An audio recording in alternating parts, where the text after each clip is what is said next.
You mentioned after the game that you need to look back at the video to really have a clear evaluation of takeaways from the game for you. What are your kind of takeaways and what needs to be improved for next week? Well, it was like I thought. You know, we started lively. First 10 minutes was good. Sometimes you wonder if it's a psychological thing where they weren't ready, but they were ready. The first 10 minutes were good. They were up for it, lively. And then the next 20 were poor. And you can say it's maybe poor on our part, or is it really good on their part? And I thought a little bit of both, but Orlando was very good in that next kind of 20-minute period until they got the goal. They got on the ball, and we didn't deal with their movement. They started overloading the middle. You know, we didn't manage those numbers. We made some adjustments at halftime. Obviously, you saw in the second half we played much better. But those are adjustments that we need to make inside the lines, and we didn't make them soon enough, which cost us the first goal. So for me, the biggest takeaway is making sure that you make those adjustments in game and you manage the other team and what they're doing a bit better. And the other takeaway is even on an off day, which clearly we were off, it wasn't one of our better performances, especially in that first half. You got to find a way to not give up the goal, and you got to find a way to get points out of the game. We're not going to be at our best for every game for 34, for 90 straight minutes. But even on an off day or off half, you got to find a way to get points out of the game, and we didn't. So it's a missed opportunity. You know, every game is an opportunity to get points. It's an opportunity to move up the table. Even at home, it's even a bigger opportunity, and we missed an opportunity. So we have to put that behind us. We have to get back to work, like we always do, and we have to now go on the road and take care of business.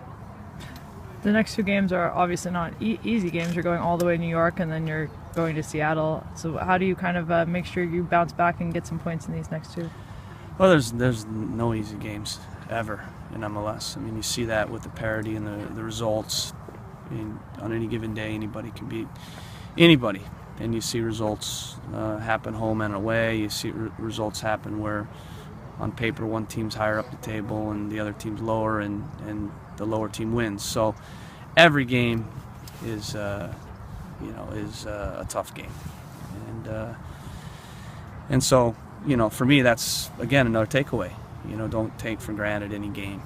You got to perform well. If you don't perform well, the talent levels are so similar that the team that plays better, like I always say, is the one that's going to win regardless of the talent, because it's a very even league in terms of talent for the most part.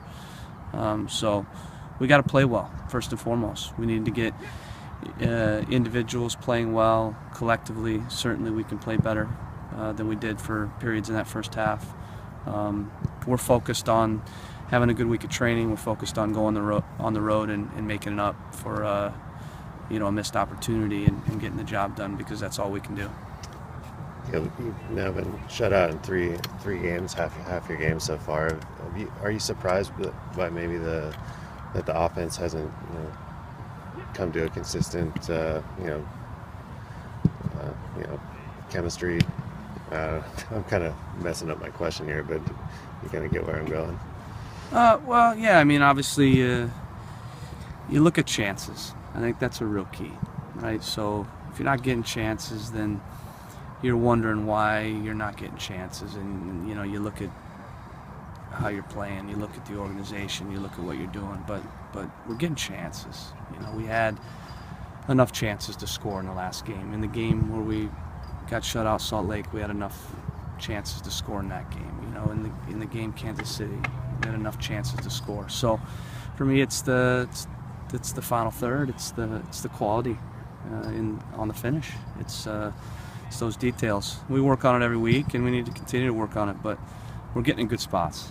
We're getting enough chances to score, and that's why you see in the game where we scored 3 goals. It was similar in terms of how we played, but we finished on the day. So we just have to finish better. You've always got your offense from different areas a lot. Kind of a balanced attack. Without Diego, without Will, is there one player that maybe you want to see to be more consistent in the attack? Well, always your strikers have to produce. You know, when you're playing two strikers or one striker and a 10, you need to get production out of those two players, either, no matter how you hash it out.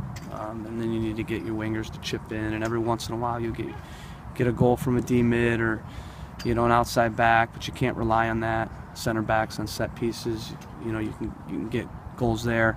But no matter how you break it down, your front four guys need to produce. And you know, with the way we're playing now with two strikers, your strikers, they need to produce. And you know, Adi's got 3 and Max's got 1. I'm confident with the chances they're getting that they will produce. But ultimately, that's where the production, game in and game out, will come from, your front four guys. We saw Will participating a little bit more in practice today. Obviously, Valeri continuing. Can you update us, I guess, mostly on Will's status? Yeah, both of them were in training today and allowed to be a neutral player inside the grid. So that was a nice milestone. They'll be in training all week as a neutral player and allowed to be inside of training drills, possession games, small-sided games. So we're hoping next week that they're completely released to train full out. We saw Valeri getting involved last week. It didn't seem like Will was, though, from what we saw. Has he turned a corner, maybe? Well, he was in today. He just did everything that Diego did. So they're on the exact same track right now. Now, whether they'll be on the same track in terms of being released for the matches, you know, we'll see. But right now they're doing the same exact things in training.